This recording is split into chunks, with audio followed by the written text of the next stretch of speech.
हमारे यहाँ ओम की बड़ी महिमा है। आप लोग कोई भी नया घर बनाते हो तो घर में स्वास्तिक भी बनाते हो, श्री भी बनाते हो और ओम भी बनाते हो। बोलो हाँ। हमारे हर मंदिरों में ओम है, ओमकार कहते हैं। हमारे यहाँ शिव जी 12 ज्योतिर्लिंग में नर्मदा जी के किनारे एक ज्योतिर्लिंग बैठे कहाँ है? ओमकारेश्वर में। एक पूरा पर्वत है ओम के आकार का। बोलो हाँ, है कि नहीं?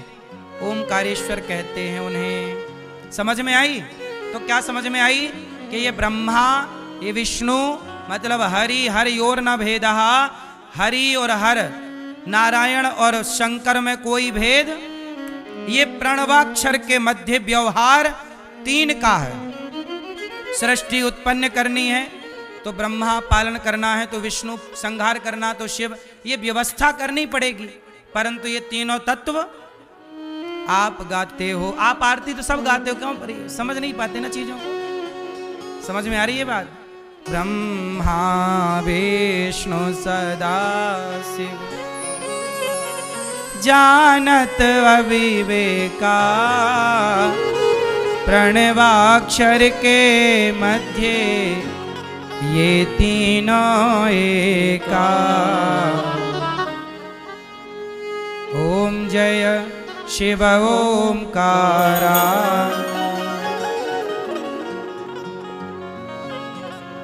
तो आप लोग समझो इन छोटी छोटी बातों को। छोटी छोटी बातों को ना समझने के कारण बहुत बड़ा कंफ्यूजन पैदा हो जाता सनातन में कि भाई भगवान, सनातन में तो इतने सारे भगवान हैं, ऐसा लोग मान लेते हैं अज्ञानवश। जबकि कोई ऐसी कंफ्यूजन है नहीं हमारे यहाँ, लेकिन अब जो नहीं जानता कुछ भी उसको तो है ही है। क्यों जी? बात समझ में आई? तो भगवान बिनु पग चलहि, सुनहि बिनु काना, कर बिनु कर्म करहि विधि नाना। राम अतर्क बुद्धि मन बानी, मत हमार अस सुनहि सयानी। जब जब होय धर्म की हानि, बाढ़हि असुर अधम अभिमानी। तब तब धरे प्रभु विविध शरीरा। पार्वती जी से शंकर जी कहते हैं, देवी जब जब धर्म की हानि होती है तब तब भगवान अवतार लेते हैं। कभी वो राम बनते हैं, कभी कृष्ण बनते हैं। सुनो, द्वारपाल, एक बार क्या हुआ कि भगवान को अवतार क्यों लेना पड़ा, उसका कारण बता रहे हैं। एक बार क्या हुआ, जय और विजय 2 द्वारपाल थे भगवान नारायण के। जय और विजय उनका नाम था। एक दिन क्या हुआ, संत लोग आ गए तो भगवान का दर्शन, सनकादि, सनक, सनंदन, सनातन, सनत कुमार, 4 ऋषि आए, बोले हमें भगवान नारायण से मिलना है। तो द्वारपाल तो अपने अभिमान में, एक खड़े रहो, हमारे भगवान अभी नहीं मिलेंगे, चलो। संतों ने कहा भाई भगवान ने कह रखा है कि संतों को कभी भी अंदर आने दो, पर द्वारपालों ने नहीं जाने दिया। द्वारपाल कहते ना, मंत्री जी का ड्राइवर ज्यादा घमंड दिखाता है। तो चल पड़े ऋषि, अंदर जाने लगे तो द्वारपालों ने रोका नहीं। तो ऋषियों ने श्राप दे दिया कि तुम बताओ, भगवान के द्वार में रहकर भी तुम्हें बिल्कुल ज्ञान नहीं है, कुछ समझ नहीं रखते हो कि जब भगवान ने कह रखा है कि साधु संतों को रोका ना करो, कभी भी आ सकते, तुम कौन होते हो रोकने वाले? तो संतों ने श्राप दे दिया, जाओ जय विजय, हम तुम्हें श्राप देते हैं, तुम 3 जन्मों के लिए राक्षस हो जाओ। जब बाहर शोर शराबा देखा तो भगवान दौड़े दौड़े आए। क्या हुआ? बोले प्रभु ये घुसने नहीं दे रहे अंदर, कह रहे हैं कि आप शयन कर रहे हैं। मैया शयन कर रही हैं, देखो भगवान वहां शयन कर रहे थे, मैया यहां शयन करने लग गई हमारी माँ। मैया राम राम। तो द्वारपाल जो हैं भगवान को बाहर निकलने के लिए मजबूर कर दिया। भगवान आए, क्षमा मांगी संतों से, प्रभु क्षमा कर दो, हमारे द्वारपालों से गलती हो गई, इन्होंने आपका अपमान कर दिया। अब द्वारपाल चरणों में गिर पड़े, प्रभु हमें तो श्राप मिल गया, कह रहे हैं राक्षस बनोगे। भगवान बोले चिंता ना करो, तुम 3 बार राक्षस बनोगे तो तुम्हारे लिए हम 4 बार अवतार लेकर के आएंगे।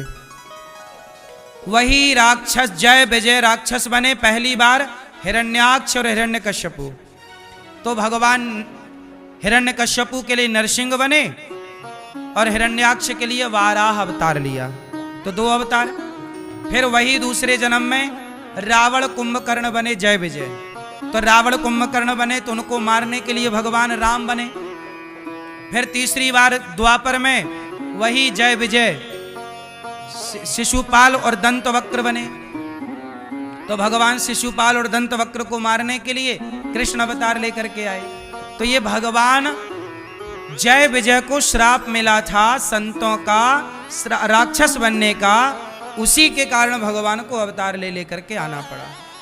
तो रावण के लिए भगवान को क्यों आना पड़ा? क्योंकि रावण कौन है? भगवान का भक्त ही है। ये पहले भगवान के द्वारपाल थे, फिर ये रावण कुंभकर्ण बने। तो ये भगवान के अपनी लीला थी। द्वारपाल हरि के प्रिय दो, जय अरु विजय जान सबको। विप्र श्राप ते दूनौ भाई, तामस असुर देह तिन पाई। ये सब राक्षस बने और राम जी ने फिर इनका उद्धार। तो एक बार राम को जय विजय के कारण प्रभु को राम बनकर आना पड़ा। फिर एक बार कश्यप अदिति तहा पितु माता, दशरथ कौशल्या विख्याता। एक कल्प यही विधि अवतारा, चरित पवित्र किए संसारा। कश्यप और अदिति, एक बार कश्यप और अदिति माता ने तपस्या की और यही कश्यप अदिति कौशल्या और दशरथ बने। इन्होंने भगवान से वरदान मांगा कि आप हमारे पुत्र बनकर आओ। तो भक्त यदि ये वरदान चाहता है, अच्छा एक काम करो, आप तपस्या करो घोर और कहो कि हे नारायण, हे प्रभु, हम आपको पुत्र रूप में चाहते हैं। तो बताओ भगवान को आपको पुत्र बनकर के आना पड़ेगा कि नहीं? तो एक बार की पूरी लीला तुम्हारे लिए सेट करनी पड़ेगी। तो जो जो भक्त भगवान को इस रूप से पुकारे भजे, उनके लिए भगवान आए। तो कश्यप अदिति के लिए एक बार भगवान आए राम बनकर। तो राम जन्म के हेतु बने का भगवान राम की लीला तो वही है, पर बार बार राम आते हैं, बार बार लीला करते हैं। कोई एक बार राम थोड़ी आए, कई रावण हैं, कई रावणों की कथा है, अभी आप सुनेंगे आगे। तो एक कल्प, देखो कल्प कल्प की बातें हैं। एक बार कश्यप अदिति के लिए भगवान को आना पड़ा और एक बार तो गजब हुआ, नारद श्राप। ये शंकर जी समझा रहे हैं माता पार्वती, सुनो। एक बार आपके गुरुजी ने श्राप दे दिया था भगवान को, तब उन्हें राम बन के आना पड़ा। नारद श्राप दीन है एक बारा, कल्प एक ते ही लगी अवतारा। एक बार क्या हुआ, जलंधर नाम का वृंदा के पति जलंधर पंजाब में एक शहर भी है जालंधर, क्या नाम है उसका? जलंधर। वहां पर वृंदा रहा करती थी, जलंधर वहीं का था। तो वृंदा बड़ी पतिव्रता थी, परंतु पत्नी के प्रभाव से ये राक्षस अपना गलत यूज करता, सताता लोगों को। तब भगवान शिव से जलंधर का युद्ध हुआ, पर मरता ही नहीं। तब भगवान विष्णु आए और वृंदा के पातिव्रत धर्म को जलंधर बन के वृंदा के पास गए और उसके संग रहे।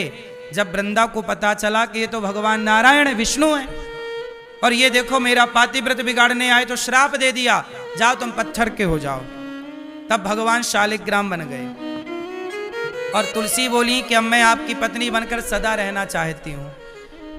तो वही वृंदा तुलसी बनी जो सदा शालिग्राम भगवान के ऊपर चढ़ी रहती है ना।